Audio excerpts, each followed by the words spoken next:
Welcome back to Noisy Neighbors in Baxter's Neighborhood. Right when I start this, the guy starts the saw. Welcome back to the Tiger Pit. You're going to hear some sawing in the background for sure. We have another episode of One More Buck, One More V8. Huh, okay. I guess that's what I'm drinking today. Maybe he'll stop sawing for a second so I can do the video. We have the Buck 110 Sport Pro. Much like the original Buck 110, but with modern modifications. You can see we have Cerakoted aluminum scales with Mikata inlays. We have a pocket clip, thumb studs, T6 screws holding the inserts on and for the back here, and we have a T8 Torx screw for the pivot. So this is, you know, you can disassemble this, you can adjust it, which is a nice feature to be able to, especially if you are cutting up an elk and get this all messed up, it'll be a lot easier to clean. Now, I haven't disassembled it. I don't plan on to, but it is possible and it is there. Like I said, thumb studs, so you can slow roll it. Now, a lot of people have hard time slow rolling this. Maybe they need stronger thumbs, I don't know. Nice snap into the locking position. It is a strong lock back for sure. Now, for those of you who like the original 110, you may like this. Here's an example of a 110 in 420 Boss heat treated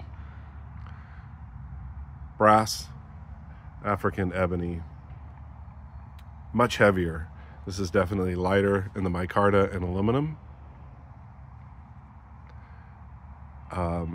I do see a lot of people who modify the traditionals. I've seen them drill and tap the back here and put their own pocket clip. I've seen them put the removable thumb studs at the front. I prefer my lockback traditionals traditional, and I keep them that way. But to each their own. I can open this and close it with one hand.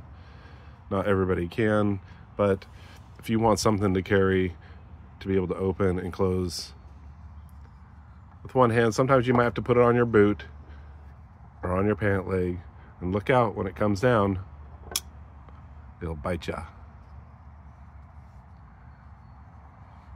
It does not have a nail nick. You can easily pinch it and open it. Great snap on this one. I am really glad they're still making it. This was made in January of this year. They run about $145, which can be a pricey piece.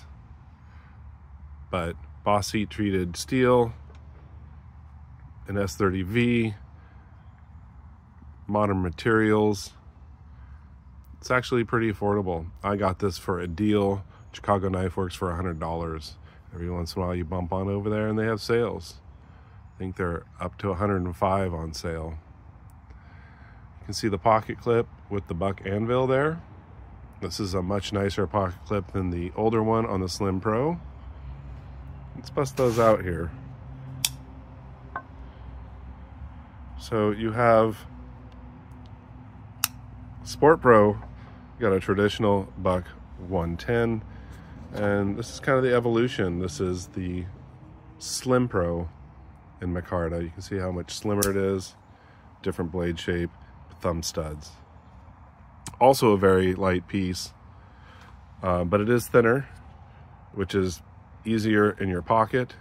It is lighter, it's easier to carry, but there's something to be said about the full-size grip. Feels really good in the hand. I don't even feel that pocket clip. It gives you more sense of security.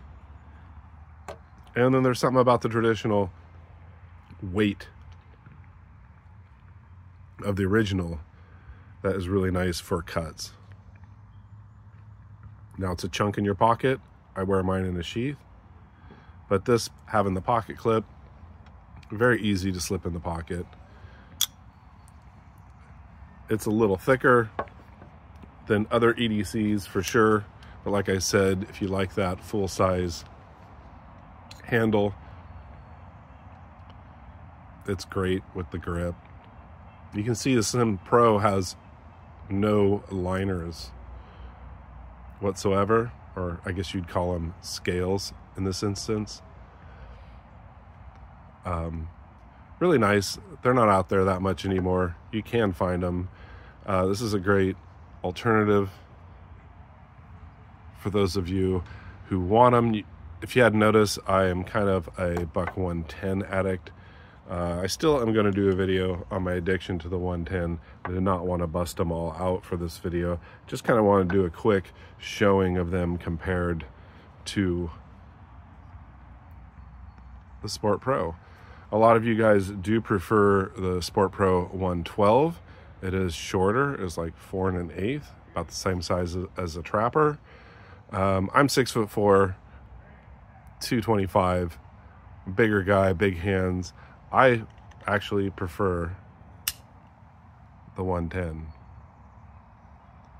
I do have a bunch of 112s, and they are great, nice, and I do like them, but there's just something about the original lines of a 110 that give me the fizz, and I love the clip point. It's a hollow ground, if you did not know. So I've seen these, and wear and tear, these aluminum, you know, bolsterish areas will get scuffed up. Pocket clip, I've heard that people need to check their torque screws on their pocket clip. They can loosen up. Something you might want to think about, maybe put some Loctite on it. Thank you very much for joining me for one more buck, one more V8. You guys have a fantastic day. Stay sharp, be kind, and take chances. Take care, y'all.